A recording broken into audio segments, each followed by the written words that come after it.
the number one job of the body is self-preservation. It's to keep you alive. It's to keep you alive for any reason whatsoever. So you're just lying in bed, and if you lay in bed, your body will do all that work to breathe, to move the blood, to circulate things in the body. Now, does the body change based on the circumstances the environment's in? Absolutely. It actually senses what we expose it to and creates adaptations, because these are adaptations that we have delivered information to the body too. So even if we're not doing anything, there's information being delivered to the body that we're not going to use it as much. So it tends to shut things down, right? Things tend to shut off. So if you've ever been stuck in bed for a week for an injury, you get atrophy. Why? Because the body is preserving itself. It does not need to be, it's adapted. You have told it not to work. Now, in some instances, there is physical shifting within the body that actually shuts things off. However, generally speaking, the body makes adaptations. So if you sit all day long, your body represents somebody who sits all day long. That is the adaptation. The second job it has, after giving us after just giving us the capability to be alive, it allows us to seek the things that we need to keep ourselves alive and happy, right? So we now have a conscious use of our body, the second job. Third job is any other activity we want to put on top of it. So when we want to look at what's going on in the body, we need to understand that there's always balancing happening in your body for your benefit. Even if it isn't imperfect imbalance, there's still a balance going on because it has to sustain itself and it needs to be in some sort of structural alignment that you can go out and go help yourself, right? So if you've ever seen an 80-year-old guy bent over in half, but he's still walking with a cane, he's still walking, his heart's still working, his brain's still working, Now, there's going to be some compromised functions in his body. We obviously can see that, but he's still alive because that's the body's number one job. So the conscious part, the second one, when we make choices, it is up to us to understand that we are the ones who put ourselves in the states that our body adapts to. So we might not be able to avoid certain states, right? If you have to drive to work, if you have to sit in a chair, things like this. If you have to work hard with your body like I do, it's what you do. However, we need to support what we do with something that helps our body understand that it's not just what we do.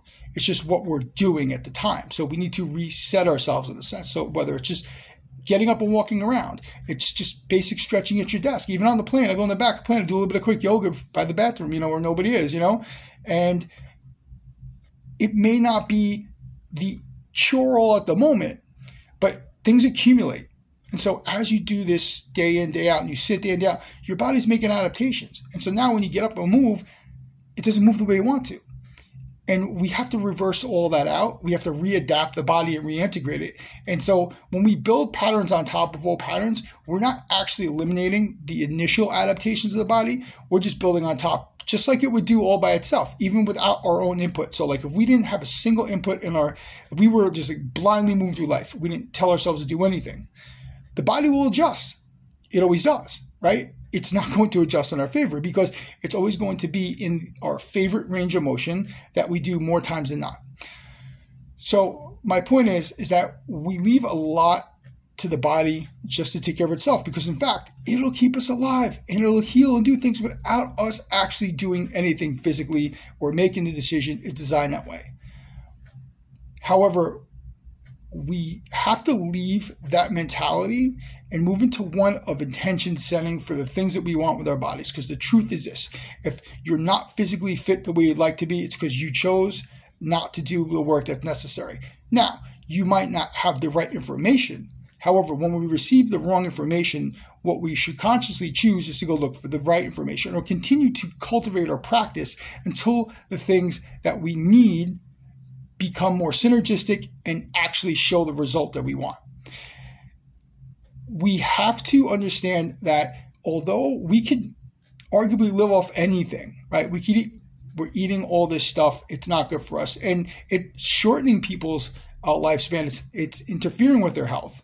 But truthfully, we could digest a lot of things. So it's only until we have a problem that we usually go, wow, something's wrong here. I need to change my ways of being. Yes, we can always change and correct at that stage, but you have to really just kind of sit with it for a second and go, well, do I want to be reactive or do I want to be proactive? Because look, no matter how proactive you are, we're gonna hit bumps on the road. But the bumps become a lot bigger and the obstacles are a lot harder to overcome when we release our responsibility for our health and well-being and rely on fate. Because we know the body will keep us alive, but it might not do it in a way that's going to make us feel the best. So if we want to feel the best and we want to move the best and have the health that we need, it requires us setting the intention to do so and then following up on it. And look, if you make a mistake or you feel like you're not doing it the right way, just start again. It's not the easiest thing to click over because it's a program. This is a written program in the body that it knows how to carry itself the way it does. So we have to interrupt the pattern, just replace an activity, replace the food, just and gradually start to rewrite that pattern. So now our body knows exactly what it wants to do and show up for us the way it wants to. And that is the key to being healthy, happy, and living a longer, more active life. And I hope this makes sense. And I hope that there's a light bulb that goes in your head. And whatever it is that you would like to see better with your body or your physical being, you have to make the choice to do it. And you have to find the things that are going to get you to where you need to go. And if you're not there, keep looking because they're there. You just didn't find them where you wanted them. It's not impossible. And without moving towards what we want, we'll never have it. Have a great day.